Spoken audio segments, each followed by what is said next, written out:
Hello students, ഇന്ന് നമ്മൾ discuss ചെയ്യാൻ പോകുന്നത് the return of the lion എന്ന് പറയുന്ന ചാപ്റ്ററാണ്. ഈ ഒരു ചാപ്റ്റർ എന്ന് വെച്ചാൽ ഒരു പ്ലേ ആണ്, ഒരു നാടകം.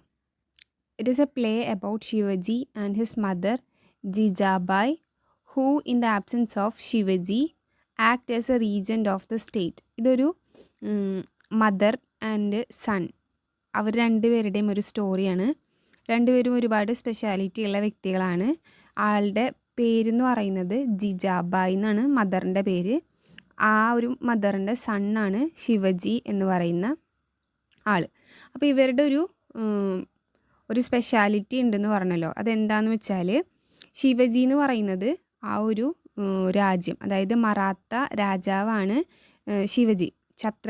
ഛത്രപതി ശിവജി എന്ന് പറയുന്നത് മറാത്ത അതിൻ്റെ കിങ് ആയിരുന്നു. അപ്പോൾ ഈ ഒരു കഥയിൽ പറയുന്നത് ആ ഒരു മറാത്ത രാജാവിന് ഉണ്ടായിരുന്ന അല്ലെങ്കിൽ അയാളുടെ ലൈഫിൽ ഫേസ് ചെയ്യേണ്ടി വന്നിട്ടുള്ള ചില ഫേസുകൾ എന്തൊക്കെയാണെന്നാണ് പറയുന്നത്.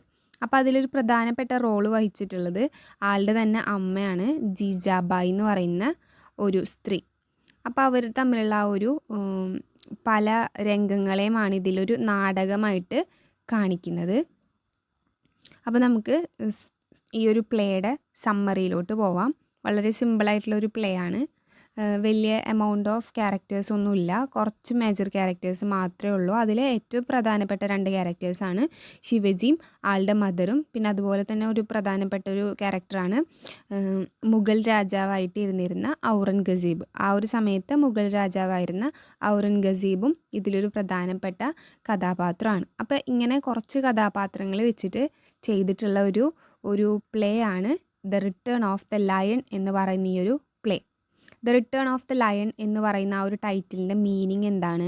ദ റിട്ടേൺ ഓഫ് ലയൺ, ലയണിൻ്റെ തിരിച്ചുവരവ്. അപ്പോൾ ഇതിൽ ഈ ഒരു പ്ലേ പറയുന്നത് ഏതോ ഒരു വളരെ പവർഫുള്ളായിട്ടുള്ള, വളരെ സ്ട്രോങ് ആയിട്ടുള്ള ഒരു വ്യക്തിയുടെ ആയിരിക്കാം, അല്ലെങ്കിൽ ഇവിടെ മെറ്റഫറിക്കലി പറയുന്നതായിരിക്കാം ലയണിന്. അപ്പോൾ അങ്ങനെ ഒരു പവർഫുള്ളായിട്ടുള്ള ഒരു പേഴ്സൻ്റെ തിരിച്ചുവരവാണ് ഈ ഒരു പ്ലേയിൽ പറഞ്ഞു വെക്കുന്നത്. അപ്പോൾ നമുക്കതിൻ്റെ സമ്മറി എന്താണെന്ന് ഡീറ്റെയിൽഡായിട്ട് നോക്കാം. സോ നമ്മൾ ഒരു പ്ലേയുടെ ഇൻട്രൊഡക്ഷൻ ആയിട്ട് തുടക്കമായിട്ട് നോക്കുകയാണെങ്കിൽ, the return of lion is a play about Shivaji the great Maratha king and his brave mother Jijabai. അപ്പോൾ ഇതൊരു പ്ലേ എന്ന് പറയുന്നത് ശിവജി എന്ന് പറയുന്ന ക്യാരക്ടറിൻ്റെയും ആളുടെ മദറായിട്ടുള്ള വളരെ ബ്രേവ് ആയിട്ടുള്ള ഒരു ലേഡിയാണ് ജിജാബായ്. അപ്പോൾ അവർ രണ്ടുപേരുടെയും ഒരു സ്റ്റോറിയാണ് ഇവിടെ പ്ലേ ആയിട്ട് അവതരിപ്പിച്ചിട്ടുള്ളത്. The play shows the wisdom, courage and leadership of Jijabai. അപ്പോൾ ഈ ഒരു പ്ലേയിൽ കാണിക്കുന്നത് വിസ്ഡം, ആ ഒരു മദറിന് ഉണ്ടായിരുന്ന വിസ്ഡം, അതേപോലെ കറേജ്, അവരുടെ ആ ഒരു വല്ലാത്തൊരു കറേജ്, ഏതൊരു സിറ്റുവേഷൻ വന്നാലും അങ്ങനെ പതറിപ്പോവാതെ വളരെ കറേജസ് ആയിട്ട് നിൽക്കുന്ന അവരുടെ ആ ഒരു characteristics. And the same time leadership of ജിജാബായുടെ ലീഡർഷിപ്പ് ക്വാളിറ്റിയും നമുക്ക് ഈ ഒരു പ്ലേ വായിക്കുമ്പോൾ നമുക്ക് മനസ്സിലാക്കാനായിട്ട് പറ്റും. അപ്പോൾ എന്താണ് ഈ ഒരു പ്ലേയുടെ ഇൻട്രൊഡക്ഷൻ എന്ന് നോക്കുകയാണെങ്കിൽ, during the time when Shivaji is away, Shivaji എന്ന് പറയുന്ന ആ ഒരു ക്യാരക്ടർ, ആ ഒരു രാജാവ് അവരുടെ നാട്ടിൽ നിന്ന് മാറി നിൽക്കുന്ന സമയത്ത്, മാറി നിൽക്കുക എന്ന് പറയുമ്പോൾ വേറെ എന്തെങ്കിലും ആവശ്യത്തിന് വേണ്ടി അടുത്ത നാട്ടിലോട്ട് പോവുകയും അടുത്തൊരു രാജ്യത്തോട്ട് പോവുകയൊക്കെ ചെയ്യുന്ന സമയത്ത് അവിടെ ഒരു റീജൻ്റായിട്ട് പ്രവർത്തിച്ചിരുന്നത്, അവിടെ ഒരു റീജൻ്റായിട്ട് ആക്ട് ചെയ്തിരുന്നത് ജിജാബായ് ആണ്. റീജൻ മീൻസ് ഒരു ടെമ്പററി റൂളർ. ശരിക്കുള്ള റൂളർ വന്നാൽ മാറിക്കൊടുക്കാൻ പാകത്തിന് എന്നാൽ നല്ല പവർഫുള്ളായിട്ടുള്ള ഒരാളാണ് റീജൻറ്റ്. അപ്പോൾ അവിടെ റീജൻ്റായിട്ട് വർക്ക് ചെയ്യുന്നത് ഈ ഒരു ജിജാബായ് ആയിരുന്നു. ആ ഒരു സ്റ്റേറ്റിൻ്റെ മൊത്തം കൺട്രോളും എടുത്ത് അവിടെ ടെമ്പററി ആയിട്ട് റൂളറായിട്ട് നിന്നിരുന്നത് തൻ്റെ അമ്മ തന്നെയായിരുന്നു. As a reagent she must protect the kingdom and guide the people. ഒരു റീജൻ്റായിട്ട് വർക്ക് ചെയ്യുന്ന സമയത്ത് ഉറപ്പായിട്ടും നമ്മൾ ആ ഒരു കിങ്ഡത്തിലുള്ള ആളുകളെ പ്രൊട്ടക്റ്റ് ചെയ്യണം. നമ്മുടെ കീഴിലുള്ള ആ പ്രജകളെ നമ്മൾ പ്രൊട്ടക്റ്റ് ചെയ്യണം. അതേപോലെ തന്നെ നമ്മൾ അവിടുത്തെ ആളുകളെ ഗൈഡ് ചെയ്യുകയും ചെയ്യണം. അപ്പോൾ ഈ ഒരു പ്ലേ മെയിൻലി കാണിക്കുന്നതും അത് തന്നെയാണ്. ഒരു സ്ട്രോങ് ലീഡർ എങ്ങനെയാണ് എല്ലാ ഡിഫിക്കൽട്ട് സിറ്റുവേഷൻസിനെയും കാമായിട്ട് ഹാൻഡിൽ ചെയ്യുക എന്നുള്ളതാണ് ഈ ഒരു പ്ലേ നമുക്ക് കാണിക്കുന്നത്. ഇനി നമുക്കിതിൻ്റെ ഒരു ഡീറ്റെയിൽഡ് എക്സ്പ്ലനേഷനിലോട്ട് വരാണെങ്കിൽ, ചാപ്റ്റർ വൈസ് എക്സ്പ്ലനേഷൻ. അപ്പോൾ നമുക്ക് ഫസ്റ്റ് നോക്കുകയാണെങ്കിൽ ജിജാബായ് ആസ് എ റീജൻറ്റ്, അത് തന്നെയാണ് ഇതിലത്തെ ഫസ്റ്റ് ചാപ്റ്റർ എന്ന് പറയുന്നത്. ശിവജി ഇല്ലാത്തൊരു സമയം, കിങ്ഡത്തിൽ ശിവജി പ്രസൻ്റ് അല്ലാത്തൊരു സമയത്ത് അവിടെ ടെമ്പററി ആയിട്ട് റൂൾ ചെയ്യാൻ വേണ്ടി ജിജാബായ് വരികയാണ്. She takes important decisions and manage the administration. അവിടുത്തെ അഡ്മിനിസ്ട്രേഷൻ കാര്യങ്ങളും മറ്റുമൊക്കെ മാനേജ് ചെയ്യും. ഡിസിഷൻസ് പുതിയ അല്ലെങ്കിൽ ഇമ്പോർട്ടൻ്റ് ആയിട്ടുള്ള പല തീരുമാനങ്ങൾ എടുക്കാനും ഈ ഒരു സമയത്ത് ജീജാബായ് നിന്നിട്ടുണ്ട്. അപ്പോൾ ഈ ഒരു കാര്യങ്ങളൊക്കെ കാണിക്കുന്നത് എത്രത്തോളം ആ ഒരു മദർ ബ്രേവ് ആണ്, സ്ട്രോങ് ആണ്, അതേപോലെ തന്നെ ഇൻ്റലിജൻ്റ് ആണ്, ഒരു കംപ്ലീറ്റ് കിങ്ഡത്തിനെ റൂൾ ചെയ്യാനും പാകത്തിന് ക്യാപ്പബിൾ ആണ് എന്നൊക്കെ കാണിക്കാനാണ് ഈ ഒരു കാര്യങ്ങൾ ഇവിടെ പറയുന്നത്. ആൾ ആ ഒരു സ്റ്റേറ്റിനെ ടെമ്പററി റൂളറായിട്ട് വന്നിട്ട് പോലും വളരെ ഇമ്പോർട്ടൻ്റ് ആയിട്ടുള്ള പല തീരുമാനങ്ങൾ എടുക്കുകയും കൂടി ചെയ്തിട്ടുണ്ട്. Even though she is a mother worried about her son, she controls her emotions for the sake of the state. അപ്പോൾ ഈ ഒരു സമയത്ത് നമുക്ക് കാണാൻ പറ്റും വളരെ അൺകൺട്രോളബിൾ ആയിട്ടുള്ള ഇമോഷൻസിലൂടെ പോകുന്നൊരു സമയമാണ് ഈ ഒരു മദർ. തൻ്റെ മകൻ തൻ്റെ അടുത്തില്ല, അതിലൊരുപാട് വെറി ചെയ്യുന്നുണ്ടെങ്കിലും അവരവരുടെ ഇമോഷൻസിന് യാതൊന്നും തന്നെ അവരുടെ മേലൊരു ഓവർ പവറിങ് കൊടുക്കാനായിട്ട് അനുവദിച്ചിരുന്നില്ല. അവരുടെ ഇമോഷൻസിനെ അവർ നന്നായി കൺട്രോൾ ചെയ്ത് അവരുടെ ആ ഒരു സ്റ്റേറ്റിൻ്റെ നന്മയ്ക്ക് വേണ്ടിയിട്ട് അവർ യൂസ് ചെയ്യാണ് ചെയ്തത്. അപ്പോൾ എന്താണ് ഈ ഒരു മദർ ഇത്രയും വെറീഡ് ആവാനുള്ളൊരു റീസൺ എന്ന് നമുക്ക് നോക്കാം. മകൻ വേറൊരു രാജ്യത്തേക്ക് പോകുമ്പോഴേക്കും എന്തിനാണ് ഈ മദറിന് ഇത്രയും വെറി ഉണ്ടാവുന്നതെന്ന് നമുക്ക് നോക്കാം. അപ്പോൾ അതിൻ്റെ ഒരു റീസൺ എന്ന് പറയുന്നത് തന്നെ മുഗൾ രാജാവായിരുന്ന ഔറംഗസീബിൻ്റെ ഫോൾസ് ലെറ്ററാണ് അതിനുള്ള ഏറ്റവും വലിയ റീസൺ. മദർ തൻ്റെ സണ്ണിനെ കുറിച്ച് ഇത്രയും വെറീഡ് ആവാനുള്ള ഒരു റീസൺ എന്ന് പറയുന്നത് ഔറംഗസീബിൻ്റെ ഫോൾസ് ലെറ്റർ കിട്ടിയതുകൊണ്ടാണ്. One day Jijabai receives a letter from Aurangzeb the Mughal emperor. അപ്പോൾ മുഗൾ എംപറർ ആയിട്ടുള്ള ഔറംഗസീബിൻ്റെ നിന്ന് ഒരു ലെറ്റർ കിട്ടാണ്. ആ ലെറ്ററിൽ പറയുന്നത് ഇത്രയേ ഉള്ളൂ: Shivaji has been killed. Shivaji മരിച്ചു കഴിഞ്ഞിരിക്കുന്നു, എന്നോ മരിച്ചു പോയിരിക്കുന്നു എന്നുള്ള ഒരു ലെറ്ററാണ് ഔറംഗസീബിൻ്റെ നിന്ന് വന്നത്. ജിജാബായിയുടെ റിയാക്ഷൻ എന്താണെന്ന് വെച്ചാൽ ഷീ ഡസ് നോട്ട് പാനിക്. ആൾക്ക് വിഷമം അല്ലെങ്കിൽ ഒരു ഇറിറ്റേഷനോ അല്ലെങ്കിൽ ഒരു കൈൻഡ് ഓഫ് എന്തോ ഒരു ഇമോഷൻ വന്നെങ്കിൽ പോലും ആളൊട്ടും തന്നെ പാനിക്കായില്ല. ആ ഒരു സിറ്റുവേഷനെ വളരെ പെർഫെക്റ്റ് ആയിട്ട് ഹാൻഡിൽ ചെയ്തു. She does not believe the news.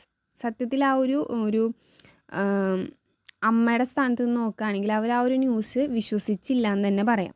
She things that Shivaji is Brave and strong. അപ്പോൾ ആൾ വിശ്വസിക്കുന്ന ഒരു കാര്യം എന്ന് വെച്ചാൽ തൻ്റെ മകൻ ശിവജി എന്ന് പറയുന്നത് അങ്ങനെ എളുപ്പം ആർക്കെങ്കിലും കൊന്നു കളയാൻ പറ്റുന്ന ഒരു വ്യക്തിയല്ല, വളരെ സ്ട്രോങ് ആയിട്ടുള്ള ബ്രേവ് ആയിട്ടുള്ള ഒരു വ്യക്തിയാണ്. മഹാരാഷ്ട്രയുടെ ലയൺ ഓഫ് മഹാരാഷ്ട്ര എന്നറിയപ്പെടുന്ന ഒരു വ്യക്തി കൂടിയാണ് ഈ ശിവജി എന്ന് പറയുന്നത്, ഛത്രപതി ശിവജി എന്ന് പറയുന്ന ആ ഒരാൾ. She also knows that Aurangzeb often tricks and lies in politics. അപ്പോൾ ഔറംഗസീബിൻ്റെ ഒരു സ്ട്രാറ്റജി എന്ന് പറയുന്നത് അടുത്ത രാജ്യം പിടിച്ച് അടക്കാൻ വേണ്ടിയിട്ട് അവിടേക്ക് ഒരുപാട് നുണകൾ എഴുതി അയക്കുക എന്നുള്ളത് ഔറംഗസീബിൻ്റെ ഒരു രീതിയാണ്.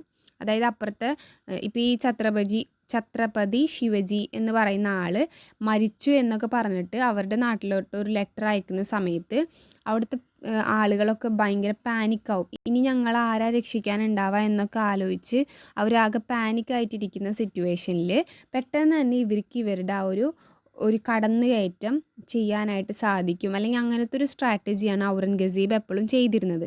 അപ്പോൾ ഈ ജീജാബായ് എന്ന് പറയുന്ന മദർ അത് ഔറംഗസീബിൻ്റെ ഒരു ട്രിക്കായിട്ടാണ് കണ്ടിരുന്നത്. അതായത് പൊളിറ്റിക്കലായിട്ട് അയാൾ യൂസ് ചെയ്യുന്ന ഒരു ലൈ മാത്രമാണ് തൻ്റെ മകൻ മരിച്ചു എന്നുള്ള ആ ഒരു ന്യൂസ് എന്ന് ഈ ഒരു മദർ കണക്കാക്കാണ്. So she conclude the letter is a false news. അപ്പോൾ ആ ഒരു മദർ കൺക്ലൂഡ് ചെയ്യാണ് ആ ഒരു ലെറ്റർ വായിച്ചിട്ട് ഇതൊരു ഫേക്ക് ആയിട്ടുള്ളൊരു ന്യൂസാണ്, യാതൊരു സത്യവും ഇല്ലാത്തൊരു ന്യൂസാണ്, ഇത്രയേ ഉള്ളൂ എന്ന് പറഞ്ഞിട്ട് അവരതിനെ കൺക്ലൂഡ് ചെയ്ത് അവസാനിപ്പിക്കുകയാണ്. ജിജാബായ്സ് വൈസ് ഡിസിഷൻ. ആ ഒരു സമയത്ത് ജിജാബായ് ഒരു വൈസായിട്ടുള്ള വളരെ വളരെ നന്നായിട്ടുള്ളൊരു ഡിസിഷൻ എടുക്കുന്നുണ്ട്. എന്താണ് ആ ഡിസിഷൻ എന്ന് വെച്ചാൽ instead of spreading the news, ജിജാബായിക്ക് ഇപ്പോൾ കിട്ടിയിട്ടുള്ള ആ ഒരു ശിവജി മരിച്ചു എന്നുള്ള ആ ഒരു ന്യൂസ് സ്പ്രെഡാക്കാതെ പകരം ജിജാബായ് തൻ്റെ മന്ത്രിജി എന്ന് പറയുന്നത് മിനിസ്റ്റർ, ആ ഒരു രാജാവിന് ഒരു മിനിസ്റ്റർ ഉണ്ടാവില്ല, ഒരു മന്ത്രി ഉണ്ടാവില്ല. അപ്പോൾ ആ മന്ത്രിയുടെ അടുത്ത് പറയാണ് don't tell any one about the letter. ഒരാളുടെ അടുത്തും ഈ ലെറ്ററിനെ കുറിച്ച് സംസാരിക്കേണ്ട. അതിൻ്റെ കാരണം എന്ന് വെച്ചാൽ if people hear this news the soldiers may lose courage. The people may become sad and frightened. ഇപ്പോൾ നമ്മുടെ രാജ്യത്തിൻ്റെ രാജാവ് മരിച്ചുപോയി എന്ന് പറയുകയാണെങ്കിൽ നമ്മുടെ രാജ്യത്തിനെ കാക്കുന്ന സോൾജിയേഴ്സിന് ഒരു കറേജ് നഷ്ടപ്പെടും. കാരണം നമുക്കൊരു തലവനില്ല, നമ്മളെ നയിക്കാൻ ഒരാളില്ലാത്തൊരു സിറ്റുവേഷൻ എന്ന് പറയുന്നത് ഇങ്ങനെ പട്ടാളക്കാർ അങ്ങനത്തെ കുറച്ച് രാജ്യം കാക്കുന്ന ആളുകൾക്ക് ഒരു കറേജ് നഷ്ടപ്പെടുന്ന ഒരു സിറ്റുവേഷനാണ്. അപ്പോൾ അവരെ അങ്ങനെ കറേജ് നഷ്ടപ്പെടുത്തിയിട്ടുള്ള ഒരാളുകളാക്കി മാറ്റണ്ട. അപ്പോൾ അത് അടുത്ത രാജ്യത്തിന് നമ്മളെ രാജ്യത്തിലോട്ട് എളുപ്പം കടന്നു കയറാനുള്ള ഒരു സിറ്റുവേഷനായി മാറുന്നുള്ള ആ ഒരു വല്ലാത്തൊരു സ്ട്രോങ് മൈൻഡാണ് ഈ സമയത്ത് പോലും ജിജാബായിക്ക് ഉണ്ടായിരുന്നത്. And people may become sad and frightened. അതേപോലെ തന്നെ നമ്മുടെ നാട്ടിലുള്ള സാധാരണ ജനങ്ങൾ വല്ലാതെ വിഷമിക്കുകയും അവർ ഫ്രൈറ്റൻഡ് ആവുകയും ചെയ്യും, ആകെ പേടിക്കുകയും ചെയ്യും. Jijabai thinks about emotional strength of her people. ആളുകളുടെ ഒരു ഇമോഷൻ അല്ലെങ്കിൽ ആളുകളുടെ ഒരു ഇമോഷണൽ സ്ട്രെങ്ത്തിനെ കുറിച്ചാണ് ജിജാബായി ഈ ഒരു സമയത്ത് ചിന്തിച്ചത്. She behave like a responsible ruler. ഒരു റെസ്പോൺസിബിൾ റൂളർ എങ്ങനെയാണോ ചിന്തിക്കുക അതേപോലെയാണ് ഇവിടെ ഈ ഒരു റീജൻ്റായിട്ട് ആക്ട് ചെയ്യുന്ന ഈ ജിജാബായും ചിന്തിച്ചതുള്ളൂ. And the problem of soldiers discontent. And later മന്ത്രിജി പറയുന്നുണ്ട് ജിജാബായിയുടെ അടുത്ത്, soldiers are become restless and unhappy. There are the signs of revolt and dissatisfaction. This could become a dangerous for the kingdom. അപ്പോൾ ഈ ഒരു കുറച്ച് സമയത്തിന് ശേഷം മന്ത്രിജി ജിജാബായിയുടെ അടുത്ത് പറയുന്നുണ്ട് സോൾജിയേഴ്സിനൊക്കെ വളരെ അൺഹാപ്പി ആയിട്ടാണ് കാണുന്നത്. കാരണം അവർക്ക് അവരുടെ നേതാവ് ഇല്ലാതെ ഒരുപാട് കാലങ്ങളൊന്നും അങ്ങനെ നിലനിൽക്കാൻ പറ്റില്ല. കുറച്ചൊരു സമയത്തൊക്കെ പിടിച്ചു നിൽക്കാൻ വേണ്ടി പറ്റും. അപ്പോൾ ആ ഒരു കുറച്ച് സമയം കഴിഞ്ഞ് ആ ഒരു പരിധി കഴിഞ്ഞപ്പോൾ തുടങ്ങി സോൾജിയേഴ്സൊക്കെ ഒരു റെസ്റ്റ്ലെസ് ആയിട്ട് ഫീൽ ചെയ്യുകയും അവരൊരു അൺഹാപ്പി ആയിട്ടൊക്കെ ഫീൽ ചെയ്യുകയാണ്. അപ്പോൾ ഈ ഒരു ഇതെന്നൊക്കെ വെച്ചാൽ ഒരു റിവോൾട്ടിനുള്ള ഒരു യുദ്ധത്തിനുള്ള ഒരു സൈനായിട്ടാണ് കാണുന്നത്. അപ്പോൾ ഇത് നമ്മുടെ കിങ്ഡത്തിന് തന്നെ വളരെ ഡേഞ്ചർ ആയിട്ടുള്ള ഒരു സിറ്റുവേഷനാണ് ഉണ്ടാക്കുകയെന്ന് പറയുന്നുണ്ട്. അപ്പോൾ ജിജാബായി ഇതിനൊരു സൊല്യൂഷൻ കൊടുക്കുകയാണ്. മന്ത്രിജിയുടെ അടുത്ത് പറയാണ്, take care of the soldiers, support their families, provide help and rewards. അപ്പോൾ സോൾജേഴ്സിനെ ഹെൽപ്പ് ചെയ്യാൻ വേണ്ടിയിട്ട് സോൾജേഴ്സിൻ്റെ ഫാമിലീനെ ട്രീറ്റ് ചെയ്യുക, അവരെ നറിഷ് ചെയ്യുക എന്നുള്ള ഒരു ഐഡിയ ആണ് ഈ ഒരു സമയത്ത് ജിജാബായി കൊടുക്കുന്നത്. അതായത് അവരുടെ ഫാമിലീസിന് ആവശ്യമായിട്ടുള്ള കാര്യങ്ങൾ അവർക്ക് ഹെൽപ്പ് ചെയ്ത് കൊടുക്കുക, അവർക്ക് റിവാർഡ് കൂട്ടി കൊടുക്കുക എന്നുള്ള കാര്യങ്ങളൊക്കെ അവർ ചെയ്തു. അപ്പോൾ ഇങ്ങനെ ചെയ്തതിൻ്റെ ഭാഗമായിട്ട് സോൾജേഴ്സിന് ഫീൽ ചെയ്യാണ് അവരിപ്പോഴും വാല്യൂഡ് ആണ്, അവരിപ്പോഴും റെസ്പെക്റ്റഡ് ആണ്, അവർക്കെതിരെ യാതൊരു ഡേഞ്ചറും ഇല്ല എന്നൊക്കെ അവർ മനസ്സിലാക്കുകയാണ്. So their anger will reduce. അങ്ങനെ അവരുടെ ആ ഒരു ഡിസാറ്റിസ്ഫാക്ഷൻ ഫീലൊക്കെ, അവരുടെ ആ ഒരു അൺഹാപ്പി ഫീലൊക്കെ കുറച്ച് കുറഞ്ഞു. ഇതൊക്കെയും ആ ഒരു ജിജാബായിയുടെ ആ ഒരു റീജൻ്റായിട്ട് വർക്ക് ചെയ്യുന്ന ആ ഒരു ജിജാബായിയുടെ പൊളിറ്റിക്കൽ ഇൻ്റലിജൻസിനെയാണ് കാണിക്കുന്നത്. ഒരു പൊളിറ്റിക്കൽ ഇൻ്റലിജൻസ് ഇല്ലാത്തൊരു വ്യക്തിക്ക് അവരുടെ നാട്ടിലെ സോൾജിയേഴ്സിന് എന്തെങ്കിലും ഒരു അനക്കം വരുമ്പോൾ അവർ ആകെ കയ്യിൽ നിന്ന് പോയ അവസ്ഥയാവും. അപ്പോൾ ഇവിടെ അങ്ങനെയല്ല, ഒരു റീജൻ്റായിട്ട് പോലും, അതായത് ഒരു ടെമ്പററി റൂളറായിട്ട് പോലും ജിജാബായി ഇവിടെ വളരെ ഇൻ്റലക്റ്റായിട്ടാണ് ആക്ട് ചെയ്യുന്നത്. ഒരുപാട് ലീഡർഷിപ്പ് സ്കിൽസൊക്കെ ഈ ഒരു സമയത്ത് അവിടെ അവർ കാണിക്കുന്നുണ്ട്. ദെൻ ഈ ഒരു സ്റ്റോറി ഈ ഒരു പ്ലേ അവസാനത്തിലോട്ട് വരുമ്പോൾ അറൈവൽ ഓഫ് 3 ഹോളി മെൻ, 3 സന്യാസിമാരുടെ ഒരു അറൈവൽ ഈ ഒരു പ്ലേയിൽ കാണിക്കുന്നുണ്ട്. അപ്പോൾ ഒരു പ്ലേയിൽ കാണിക്കുന്ന ആ ഒരു 3 സന്യാസിമാർ ആരൊക്കെയെന്ന് വെച്ചാൽ അവർ 3 പേരും വരുന്നത് നോർത്ത് സൈഡിൽ നിന്നാണ്. ജിജാബായി വെൽക്കംസ് ദം റെസ്പെക്റ്റ്ഫുള്ളി, വളരെ റെസ്പെക്റ്റ്ഫുള്ളി ജിജാബായി അവരെ വെൽക്കം ചെയ്യുന്നുണ്ട്. ദേ ബ്രിങ് ഇമ്പോർട്ടൻറ്റ് ന്യൂസ്, അവരും കൊണ്ടുവന്നതൊരു വളരെ പ്രധാനപ്പെട്ട ഒരു വാർത്തയാണ്. അതായത് Shivaji and his son Sambhaji has been arrested by Aurangzeb. ശിവജിയുടെ മകനായിട്ടുള്ള സംഭാജിയും ഔറംഗസീബ് എന്ന് പറയുന്ന മുഗൾ എംപറർ അറസ്റ്റ് ചെയ്തിട്ടുണ്ട്, അല്ലെങ്കിൽ അവരിൽ അകപ്പെട്ടിരിക്കുകയാണ്. Here the another important character appears. അവിടെ ഒരു പുതിയൊരു ക്യാരക്ടർ വരാണ്, സംഭാജി, ശിവജിയുടെ സണ്ണാണ്. അപ്പോൾ അവരെ 2 പേരും അറസ്റ്റ് ചെയ്തെന്നുള്ള ആ ഒരു ഷോക്കിംഗ് ന്യൂസും കൊണ്ടാണ് ഈ 3 ഹോളി മെന്നും കടന്നു വന്നിട്ടുള്ളത്.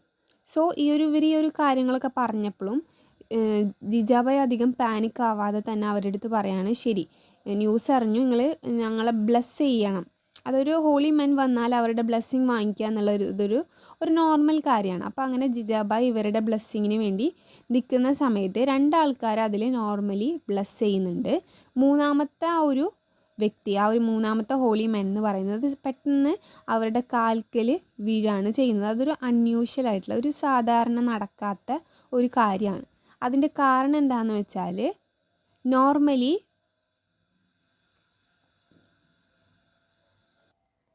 ബിക്കോസ് ആ ഒരു സമയത്ത് അവിടെ വന്നിട്ടുള്ള ആ ഒരു മൂന്നാമത്തെ ഹോളി മെൻ എന്ന് പറയുന്നത് ശിവജി തന്നെയായിരുന്നു.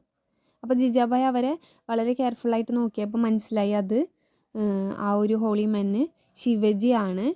ആളൊരു ഡ്രസ്സ് ചെയ്തിട്ട് അങ്ങനെ ഒരു ഹോളി മെന്നായിട്ട് ഡ്രസ്സ് ചെയ്ത് സീക്രട്ട്ലി വന്നേക്കാണ്. അപ്പോൾ അവിടെ നിന്ന് എസ്കേപ്പായിട്ട് വന്നിട്ടുള്ളതാണ്. അപ്പോൾ ഈ ഒരു മൊമെൻ്റ് എന്ന് പറയുന്നത് വളരെ ഇമോഷണലാണ്. അങ്ങനെ മദർ അവരുടെ സണ്ണിനെ ഫൈനലി മീറ്റ് ചെയ്യാണ്. അങ്ങനെ അവരുടെ ആ ഒരു കറേജും ഫെയ്റ്റും ഒക്കെ വളരെ കറക്റ്റായിട്ടുള്ളൊരു മൊമെൻ്റ് ആയിരുന്നു ആ ശിവജി തിരിച്ചെത്തുന്ന ആ ഒരു മൊമെൻറ്റ്. ദെൻ ശിവജി അവരുടെ ഐഡൻറ്റിറ്റി റിവീൽ ചെയ്യാണ്. എല്ലാവരുടെ അടുത്തും പറയാണ് ഞാൻ സേഫായിട്ട് ഇവിടെ എത്തിയിട്ടുണ്ട്.